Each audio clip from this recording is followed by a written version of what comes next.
오늘은 욥기 37장 1절부터 24절까지 말씀입니다. 1절부터 5절까지 읽겠습니다. 이로 말미암아 내 마음이 떨며 그 자리에서 흔들렸도다. 하나님의 음성 곧 그의 입에서 나오는 소리를 똑똑히 들으라. 그 소리를 천하에 펼치시며 번갯불을 땅 끝까지 이르게 하시고 그 후에 음성을 발하시며 그의 위엄찬 소리로 천둥을 치시며 그 음성이 들릴 때에 번개를 멈추게 하시느니라. 하나님은 놀라운 음성을 내시며 우리가 헤아릴 수 없는 큰 일을 행하시느니라. 아멘. 32장부터 시작된 엘리후의 정죄가 오늘 37장까지 이어집니다. 1절은 이로 말미암아 내 마음이 떨린다 라고 말하죠. 바로 앞에 36장 32절 33절의 말씀 때문이죠. 32절에 여호와 하나님이 번갯불을 손바닥 안에 넣으시고 여호와 하나님이 번갯불을 명령하사 관역을 치시도다. 33절 여호와 하나님이 우레가 다가오는 풍우를 알려주니 가축들도 그 다가옴을 아느니라. 하나님의 우레소리와 번갯불을 보니까 떨릴 수밖에 없었던 것이죠. 오늘 4절은 천둥소리를 하나님의 음성으로 표현합니다. 5절에 하나님은 우리가 헤아릴 수 없는 큰 일, 많은 일을 하시는데 눈을 내리게도 하시고 적은 비와 큰 비도 내리게 하신다 말씀합니다. 7절에 사람의 손에 표를 주셨다는 표현은 손금을 의미하는 것인데요. 중세시대까지만 해도 사람의 손금은 그 사람의 운명이 담긴 중요한 정보라고 생각을 했다고 합니다. 지금도 이런 주술적인 것들에 목숨을 거는 사람들이 많지요. 그러나 우리 그리스도인에게 있어 손금이라는 것은 큰 의미를 두지 않습니다. 왜냐하면 하나님 안에서 모든 것은 변화하기 때문이죠. 설령 지금 당장 나쁜 일이 벌어졌다 해도 하나님은 모든 것을 합력하여 선을 이루시는 분이라는 것을 우리가 알기 때문입니다. 8절은 짐승들은 땅속에 들어가 그 처소에 머문다 라고 말하지요. 짐승들이 겨울잠을 자기 위해 굴 속으로 들어가는 것도 하나님의 섭리 때문이라는 것을 말하는 것입니다.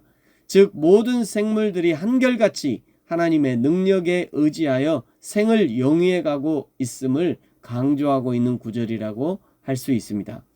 그러므로 우리는 모든 자연 환경과 그리고 다양한 상황을 통해서 말씀하시는 하나님의 뜻을 분별하고 들을 수 있어야 하는 것입니다. 9절부터 13절까지는 자연을 통해 징계하시고 때로는 긍휼을 베푸시는 하나님을 보여주고 있습니다. 9절에 폭풍이 하나님의 밀실에서 나온다 말씀하죠. 지금도 과학자들이 태풍이 생기는 메커니즘을 과학적으로 밝혀보려 애를 쓰지만 모든 원인을 찾지는 못하고 있죠. 추위는 북풍을 타고 온다 말씀합니다. 지금이야 인공위성이나 과학적인 방법을 동원해서 우리가 익히 아는 사항이지만 그러나 극지방에서 차가운 공기가 내려온다는 것을 이미 성경이 말씀하고 있는 것입니다. 11절은 구름에 습기를 실으셨다 말씀하죠. 욥기가 창세기가 기록된 족장시대에 기록된 성경이니까 좋기 4000년 이상 전에 기록된 성경인 것을 감안하면 그 옛날에 이미 하나님은 기상의 비밀을 기록해 두셨다는데 놀라움을 금치 못하는 것입니다. 이 기상의 비밀뿐만 아니라 하나님은 영적인 비밀도 이 성경에 기록하셨습니다.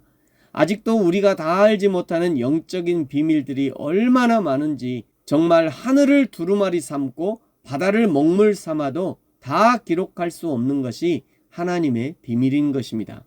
그러므로 사랑하는 성도 여러분, 하나님을 신뢰하시기 바랍니다. 오늘 비가 오고 바람이 불고 천둥이 친다 해도 그것을 통해 교훈하시고 말씀하시는 하나님의 뜻을 깨달아 아는 저와 여러분이 되어지기를 예수님의 이름으로 축복합니다. 14절부터는요. 엘리후가 천지의 자연현상의 이치를 아는지 욥에게 묻습니다. 뿐만 아니라 15절 그 자연을 움직일 수 있는지 묻죠. 묻는 이유는 결코 인간이 할 수 없다는 것을 강조하는 것입니다. 인간의 과학기술이 발전한다 해도 지금도 풀 한 포기도 인간의 힘으로 만들어낼 수 없는 것입니다. 결국 광대한 자연 앞에서 그리고 그 자연을 만드신 하나님 앞에서 인간의 무지와 무능을 인정할 수밖에 없고 하나님의 오묘하심에 감탄할 수밖에 없는 것이죠. 21절에 인간은 태양을 직접 쳐다볼 수 없다라고 말씀합니다. 태양도 쳐다보지 못하는 인간이 하나님의 빛을 대할 때는 얼마나 두려움에 사로잡히겠습니까? 하나님을 볼 수도 없으니 하나님을 찾을 수 없는 것은 당연한 것이지요. 그러니 우리가 할 수 있는 것은 그저 하나님을 경외하는 것뿐입니다. 24절에 말씀하죠. 그러므로 사람들은 그를 하나님을 경외하고 하나님은 스스로 지혜롭다 하는 모든 자를 무시하시느니라.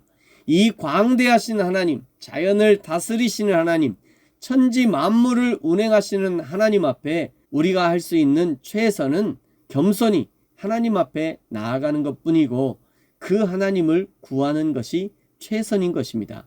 사랑하는 성도 여러분, 오늘도 그 하나님을 구하십시오. 천지 만물의 주관자이며 모든 문제의 해결자이시며 모든 아픔의 치료자 되시는 하나님을 구하십시오. 어떤 문제의 해결 방법을 구하기 전에 그 근본 원인이 되시고 결과가 되시는 하나님을 먼저 찾고 구하는 저와 여러분이 되어지기를 예수님의 이름으로 축복합니다. 아멘. 기도하겠습니다. 하나님 아버지 감사합니다. 피조물 된 우리가 유일하게 할 수 있는 것은 그저 겸손히 하나님의 인도하심을 바라고 그리고 인도하시는 하나님 앞에 순종함으로 따라가는 것뿐입니다. 천하 만물을 창조하시고 지금도 운행하시는 여호와 하나님이 우리의 인생을 운행하시고 교회의 앞길을 운행하신다는 것을 굳게 믿고 날마다 믿음으로 오직 예수님만 따르는 인생이 되게 하여 주옵소서. 감사합니다. 예수님의 이름으로 기도합니다. 아멘.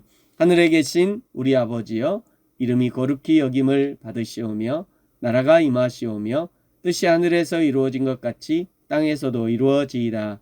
오늘 우리에게 일용할 양식을 주시옵고 우리가 우리에게 죄 지은 자를 사하여 준 것 같이 우리 죄를 사하여 주시옵고 우리를 시험에 들게 하지 마시옵고 다만 악에서 구하시옵소서. 나라와 권세와 영광이 아버지께 영원히 있사옵나이다. 아멘.